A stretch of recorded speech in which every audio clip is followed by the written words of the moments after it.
porque ni 1810 es la independencia, sino el principio de una insurgencia que fue muy bloqueada, y tampoco estamos festejando la revolución. Lo que habría que festejar en la revolución, que efectivamente en 1910 arranca el movimiento armado de la revolución, pero lo que habría que celebrar sería más bien el fin de la guerra revolucionaria armada, que fue hasta 1914-15, y había que celebrar la Constitución de 1916-17, es decir, el establecimiento de la construcción de una serie de instituciones que protegían al conjunto de la sociedad. Eso es lo que yo creo que debiéramos celebrar. No el arranque armado, no la toma de Zacatecas, no estos principios insurgentes como fueron los de 1810, fueron en 1910. El plan de San Luis habría que celebrarlo porque de ahí están tomados. El plan del Partido Liberal Mexicano, que es de 1906, habría que conmemorarlo y celebrarlo porque lo asume la Constitución de 1917. Pero eso sería lo que a mí me gustaría. Bien, ya que entramos en esta veta histórica de el 2010, creo que es inevitable reflexionar sobre lo que no hemos logrado resolver durante estos 200 años, es nuestra actitud hacia el extranjero.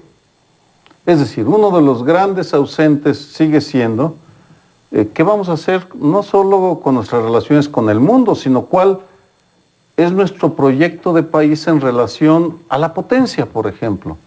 Porque la potencia nos ha condicionado por razones geopolíticas, y en ese sentido recuerdo cómo los 3 siglos coloniales significaron el aislamiento de la Nueva España del mundo, porque las relaciones se hacían a través de la metrópoli de España, de Madrid.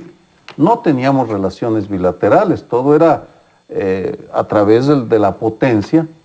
Y cuando nos convertimos en país independiente, hasta 1821, salimos con una actitud un tanto ingenua, creyendo que el mundo nos iba a recibir con los brazos abiertos y que por tanto Estados Unidos, que ya era una potencia en ciernes, iba a apoyarnos y a darnos la bienvenida, sin darnos cuenta que la potencia, las fuerzas dominantes de Estados Unidos en aquel momento lo que querían era apropiarse de buena parte de nuestras riquezas. Y después de la guerra del 1846-47 viene un largo periodo de 136 años de oscurantismo en el cual caímos en los estereotipos más absurdos, ridículos, sobre la relación con la potencia. Apenas ahora pareciera, con nuestra inserción en la globalidad, que estamos estableciendo relaciones de nuevo tipo, pero sí creo que en esta conmemoración valdría la pena recordar que un pendiente es una discusión seria para ver si existe un consenso razonable en torno a la manera como debemos relacionarnos con el exterior. Retomo lo que dices para hacerlo todavía más amplio. Algunos de los debates que ya iniciaron desde el año pasado, bueno, desde que termina, el 2009, entre especialistas, entre historiadores, es cómo utilizar la historia para propósitos del presente y del futuro inmediato. Y yo diría que hay 2 posturas extremas en principio. Unos que dicen, claro que tenemos que ir a la historia, tenemos que revisarla, tenemos que recordar exactamente cómo hemos sido para poder entender lo que somos hoy, cosa que comparto. Y otra que, por ejemplo, ha planteado Roger Bartra, en el sentido de decir, olvidemos, enterremos la revolución, enterremos, digamos, todos esos atavismos históricos, entre los cuales vienen también, digamos, una relación complicada con el exterior por los traumas que tuvimos, primero con España, después con Estados Unidos, en parte con Francia, en buena parte con Francia por la intervención francesa, y borrémonos de esa hojarasca, quitémonos de esa hojarasca que vamos arrastrando para poder llegar, digamos, más limpios al futuro, a enfrentar el presente sin tanta trauma.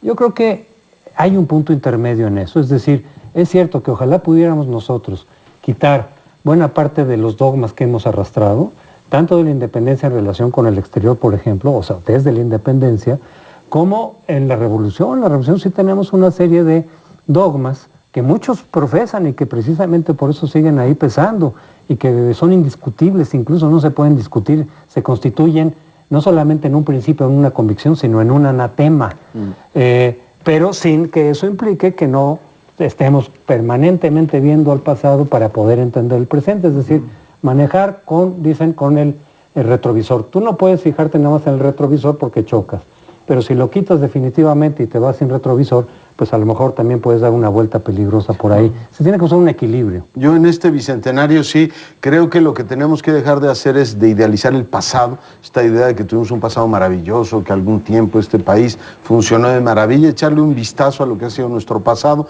No hemos logrado ni cohesionar socialmente este país, territorialmente el Estado sigue siendo un Estado tremendamente débil, perdimos la mitad de nuestro territorio en gran medida porque el Estado fue incapaz de afianzarse en buena parte del territorio, más una larga serie de asignaturas que no puedo, por supuesto, en estos momentos plantear, pero sí creo que debemos dejar de idealizar ese pasado, aprender de él y plantearnos un futuro más serio, reconociendo que hay ciertas asignaturas que tenemos desde el origen de la República. Y el segundo que a mí me gustaría ir dejando en la cuneta es el tema del victimismo.